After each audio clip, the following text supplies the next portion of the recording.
Welcome back to our YouTube channel Mathophilic education. और आज की वीडियो के अंदर हम डिस्कस करने वाले हैं अपना नया टॉपिक रिंग्स का, कैरेक्टरिस्टिक ऑफ रिंग। ठीक है, कैरेक्टरिस्टिक ऑफ रिंग होता क्या है सबसे पहले हम ये देखेंगे और उसके बाद उसके लिए एक शॉर्ट ट्रिक देखेंगे कि अगर हमारे पास किसी कैरेक्टरिस्टिक ऑफ किसी रिंग की कैरेक्टरिस्टिक निकालनी हो और हमें पता हो कि उसकी यूनिटी का ऑर्डर क्या है तो किस तरीके से हम निकाल सकते हैं। ठीक है, सबसे पहले देखिए कैरेक्टरिस्टिक ऑफ अ रिंग होता क्या है, डेफिनेशन देख लेते हैं, उसको समझ लेते हैं कैसे हम उसे सॉल्व करके निकालते हैं। अब देखिए यहाँ पर हमारे पास कैरेक्टरिस्टिक देखिए, कैरेक्टरिस्टिक ऑफ अ रिंग आएगा कैसे, लीस्ट पॉजिटिव इंटीजर है n सच दैट इस कंडीशन को वो सेटिस्फाई करे for all a belong to r।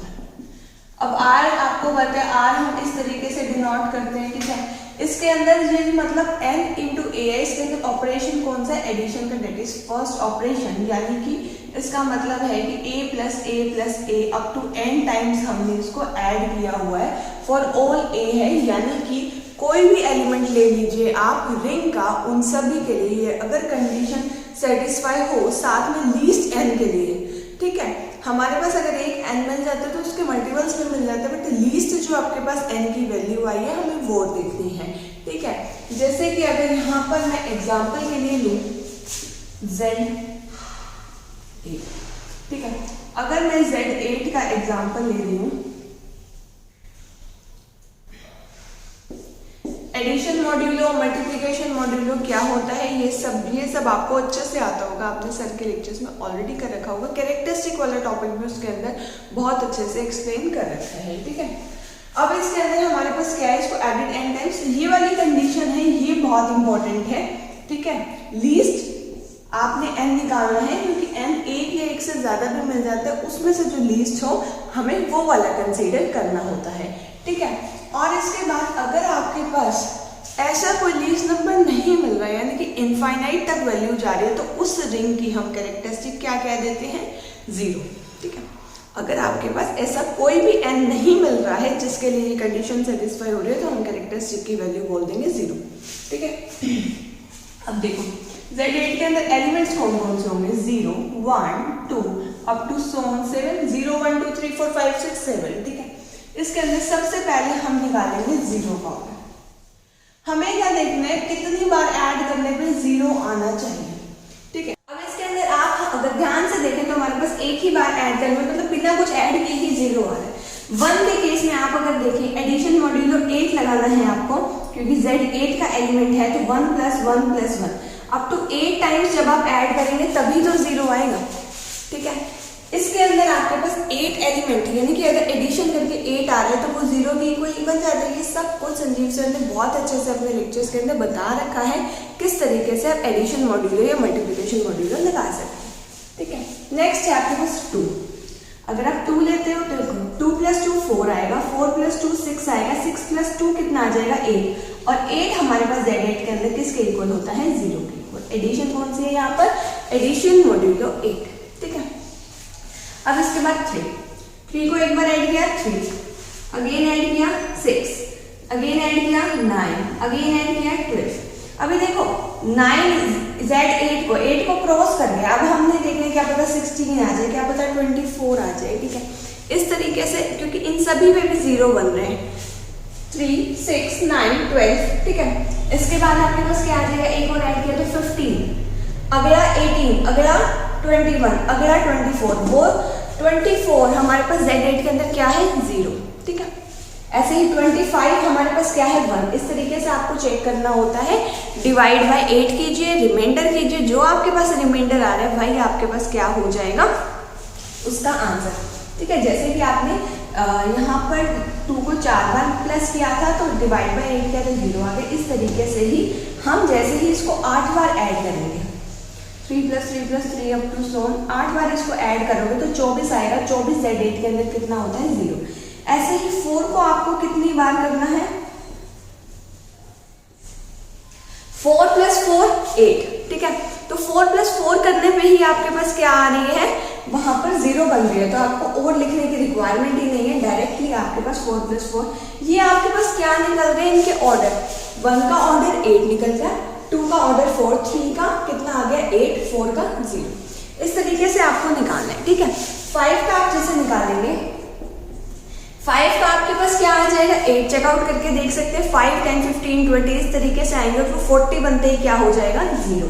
तो 5 का आपके पास ऑर्डर क्या आ जाएगा, ये भी आपके पास 0 हो जाएगा। कितनी बार ऐड करने पे, 8 टाइम्स। ऐसे ही 6 को ऐड किया 12 आएगा, ठीक है। दोबारा ऐड करेंगे कितना आ जाएगा, 18 में दोबारा 24, यानी कि उसका ऑर्डर आपके पास कितना आ जाएगा, 4। ऐसे ही 7 का आपको निकालना है, 7, 14, 21, 28, 35 इस तरीके से आप निकालेंगे। 7, 8 से 56 आएगा, उसमें आपका आ जाएगा 56, इसको भी डिवाइड कर रहे हैं, ठीक है। तो 56 Z8 के अंदर हमारे पास क्या है, 0, ठीक है, क्योंकि हम निकालते ही उसके अंदर रिमाइंडर है। ऐसे ही फिर आप जब बस 7 तक ही है एलिमेंट्स, और आगे आपको निकालना है, इस तरीके से आपको इनको सॉल्व करना है, ठीक है। अब देखो हमें ऐसा लीस्ट नंबर निकालना है जिसके लिए हमारे पास ये कंडीशन सेटिस्फाई हो जाए फॉर ऑल है। इसके अंदर 8 आ रहा था, इसके अंदर तो 1 ही आ रहा था, इसके अंदर 4। तो यानी कि अगर हम देखें ऐसा लीस्ट नंबर जिसको जितनी बार ऐड करने पे हमारे पास हर केस के अंदर हर ए के लिए आइडेंटिटी बन रही है, वो कितना है, हमारे पास 8। तो इसका आंसर हमारे पास क्या आ जाएगा, characteristic of Z8 is equal to 8, ठीक है। इस तरीके से हमें निकालना होता है। ऐसे ही आप Z2, Z3, Z4 पे ट्राई करके देख सकते हो। अगर आपके पास ऐसा कोई नंबर मिलता ही नहीं, जैसे कि अगर हम ओनली Z की बात करें, ठीक है, इसके अंदर आप कितनी बार भी ऐड करते जाओ, कभी हमारे पास 0 बनने ही नहीं वाला। 1 को आप कितनी बार ऐड कर सकोगे कि 0 बन जाए, नहीं बनने वाला, इनफाइनाइट आ गया ऑर्डर। इसका मतलब उसके कैरेक्टरिस्टिक ऑफ रिंग की जो वैल्यू है हमारे पास क्या आ जाएगी, 0, ठीक है। इस तरीके से हम करते हैं। जिसके बाद एक शॉर्ट ट्रिक है, शॉर्ट ट्रिक के अंदर आपको बता रही हूँ कि कैसे आपको निकालना है कि हमारे पास किसी भी रिंग के पास अगर यूनिटी हो तो हम क्वेश्चन को इजी किस तरीके से बना सकते हैं और विदिन सेकंड डायरेक्टली उसका करेक्ट ऑप्शन टिक कर सकते हैं, ठीक है। चलिए एक बार वो देख लेते हैं। इसके बाद हमारे पास वो जो शॉर्ट ट्रिक है वो एक थ्योरम है। अगर आपके पास किसी रिंग के पास यूनिटी है, that is ring with unity है, तो हमारे पास कैरेक्टरिस्टिक ऑफ आर क्या आ जाता है, रिंग का हमें कैरेक्टरिस्टिक निकालना है। तो पूरा इस तरीके से सॉल्व करने की जरूरत ही नहीं है, जस्ट चेक कीजिए उस रिंग की यूनिटी क्या है, उस यूनिटी का ऑर्डर निकालिए, ठीक है। यानी कि आपको क्या निकालना है, ऑर्डर ऑफ यूनिटी, इसलिए निकाल सकते हैं आप। उसके बाद यूनिटी का ऑर्डर निकालने के बाद जो भी आंसर आएगा डायरेक्टली वही हमारे पास क्या हो जाएगा, कैरेक्टरिस्टिक ऑफ दैट रिंग। और भी अगर मैं आपको एग्जांपल बताऊं कि किन किन रिंग्स की कैरेक्टरिस्टिक हमारे पास इनफाइनाइट, दैट इज कैरेक्टरिस्टिक 0 और उनके जो यूनिटी का ऑर्डर है वो इनफाइनाइट होता है, तो उसके लिए आप काफ़ी एग्जाम्पल ले सकते हो। रेशनल्स का एग्जाम्पल ले सकते हो, रियल्स का एग्जाम्पल ले सकते हो। इस तरीके से काफ़ी एग्जाम्पल्स हैं आपके पास। Z का तो मैंने आपको बताया ही था, ठीक है, C+C। और जो आपके पास Zn वाले ग्रुप्स है ना, इन सभी के अंदर आप चेकआउट करके देखना, Z1, Z2, Z3, Z4 up to Z10 तक आप एक बार निकाल के देखेंगे, सबके कैरेक्टरिस्टिक ऑफ रिंग निकाले तो आपको एक पैटर्न पता चल जाएगा कि किस तरीके से हमारे पास आता है, और आपको एक वहाँ से आप रूल निकाल पाएंगे कि हाँ, अगर हमारे पास रिंग इस तरीके की है कि Zn टाइप की, तो उसका कैरेक्टरिस्टिक बहुत इजीली निकल जाता है। वो आप अगर 10 भी निकाल के देखेंगे तो आपको पैटर्न पता चल जाएगा।